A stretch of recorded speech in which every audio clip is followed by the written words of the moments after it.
ನೊಂದಿಗೆ ವಿಡಿಯೋನ ಮಾಡ್ತಾ ಇರೋದು 23ನೇ ಕಂತಿನ ಹಣ ತಗೊಂಡ್ವಿ, 24ನೇ ಕಂತಿನ ಹಣ ಯಾವಾಗ ಬರುತ್ತೆ ಅಂತ ವೇಟ್ ಮಾಡ್ತಾ ಇದ್ರಾ. ಸೊ ಅದ್ರ ಬಗ್ಗೆ ವಿಡಿಯೋದಲ್ಲಿ ತಿಳಿಸ್ತಾ ಇದೀರಿ. ಹಣ ಜಮಾ ಆಗಿದೆ, ಯಾವಾಗಿಂದ ಯಾವ ಜಿಲ್ಲೆಗೆ ಎಲ್ಲ ಕೂಡ ತಿಳಿಯೋಣ. ಅದಕ್ಕೂ ಮುಂಚೆ ಇವತ್ತು ನಾನು ಬಿಯರ್ ಮಾಡಿರುವಂತಹ ಮೀಶೋ ಡ್ರೆಸ್ ರಿವ್ಯೂ ಅನ್ನ ಕೊಡ್ತಾ ಇದ್ದೀನಿ. ನಿಮ್ಗೆ ಇಷ್ಟ ಆದ್ರೆ ತಗೊಳ್ಳಿ, ಸಖತ್ ಸ್ಟೈಲಿಶ್ ಆಗಿದೆ. ಅಂಡ್ ಕಾಟನ್ ಮತ್ತೆ ರಯಾನ್ ಫ್ಯಾಬ್ರಿಕ್ ಅಲ್ಲಿ ಈ ಕುರ್ತಿ ಬರುತ್ತೆ, ಸ್ಲಿಟ್ ಕುರ್ತಿ. ಜೀನ್ಸ್ ಪ್ಯಾಂಟಿಗಂತೂ ಸಖತ್ತಾಗಿ ಕಾಣುತ್ತೆ, ನೋಡ್ಲಿಕ್ಕೆ ಕುರ್ತಿ ಕೂಡ ಆಗಿರುತ್ತೆ, ಜೀನ್ಸ್ಗೂ ಕೂಡ ವ್ಯಾರ್ ಮಾಡಬಹುದು. ಸ್ಕ್ರೀನ್ ಮೇಲೆ ನೋಡ್ತಾ ಇದ್ರ ಇಷ್ಟ ಆಯ್ತು ಅಂತಂದ್ರೆ 340 ರೂಪಾಯಿ, ಬಜೆಟ್ ಫ್ರೆಂಡ್ಲಿ ಆಗಿರುತ್ತೆ.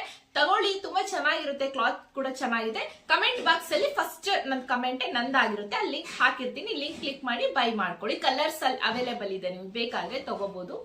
And coming to the point, Gruhalakshmi ಯೋಜನೆ 24ನೇ ಕಂತಿನ ಹಣ ಆಲ್ರೆಡಿ ಇವತ್ತಿನಿಂದನೇ ಬಿಡುಗಡೆ, ಅಂದ್ರೆ ಡಿಬಿಟಿ ಥ್ರೂ ಹಣ ಬರಕ್ ಶುರುವಾಗಿದೆ. 3-4 ದಿನದ ಹಿಂದನೇ ಅವರು ಬಿಲ್ಲಿಂಗ್ ಎಲ್ಲ ರೆಡಿ ಮಾಡಿ ಹಣ ಬಿಡುಗಡೆ ಆಗಿತ್ತು. ಬಟ್ ಇವತ್ತು ಡಿಬಿಟಿ ಥ್ರೂ ಹಣ ಬರಕ್ಕೆ ಶುರುವಾಗಿದೆ.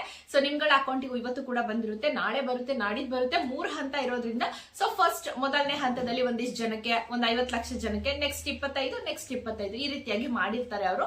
ಸೊ ಯಾರಿಗೆಲ್ಲ 24ನೇ ಕಂತಿನ ಹಣ ಬಂದಿದ್ದು ದಯವಿಟ್ಟು ಕಮೆಂಟ್ ಮಾಡಿ ತಿಳಿಸಿ. ಅಂಡ್ ಬರ್ದೇ ಇರೋರು ಬೇಜಾರ್ ಮಾಡ್ಕೊಬಿಡಿ, ನಿಮ್ಗೂ ಕೂಡ ಬರುತ್ತೆ. ಸ್ವಲ್ಪ ವೇಟ್ ಮಾಡಿ, ಒಂದು 15 ದಿನನಾದ್ರೂ ಪ್ರೋಸೆಸ್ಗೆ ಟೈಮ್ ಬೇಕು. ಅಂಡ್ 23ನೇ ಕಂತಿನ ಹಣ ಬಂದಿಲ್ಲ ಅನ್ನುವಂಥವ್ರಿಗೆ 2 ಸೇರಿ ಒಟ್ಟಿಗೆ 4,000 ಹಾಕ್ತಿವಿ ಅಂತ ಕೂಡ ಹೇಳಿದ್ದಾರೆ. ಸೊ ನೋಡೋಣ, ಹಾಕಿದ್ರೆ ಚೆನ್ನಾಗಿ ಅಂತ. ಆತರ ಏನಾದ್ರು ಯಾರಿಗಾರು ಬಂದಿದ್ರೆ ಕಮೆಂಟ್ ಮಾಡಿ ತಿಳಿಸಿ. ಸೊ 24ನೇ ಕಂತು ಕೂಡ ಬಂದಾಯ್ತು. ಇದೆಲ್ಲದಕ್ಕೂ ಸದನದಲ್ಲಿ ನಡೀತಾ ಇರೋ ಫೈಟಿಂಗ್ ಕಾರಣ ಇಷ್ಟು ಬೇಗ ಬಿಡುಗಡೆ ಆಗಿರೋದು. ಓಕೆನಾ, ಇವತ್ತಿನ ಮಾಹಿತಿ ಇಷ್ಟ ಆಗಿತ್ತು. ನೆಕ್ಸ್ಟ್ ವಿಡಿಯೋದಲ್ಲಿ ಮತ್ತೆ ಮತ್ತೊಂದು ಹೊಸ ಮಾಹಿತಿಯೊಂದಿಗೆ ಸಿಗ್ತೀನಿ. Thank you.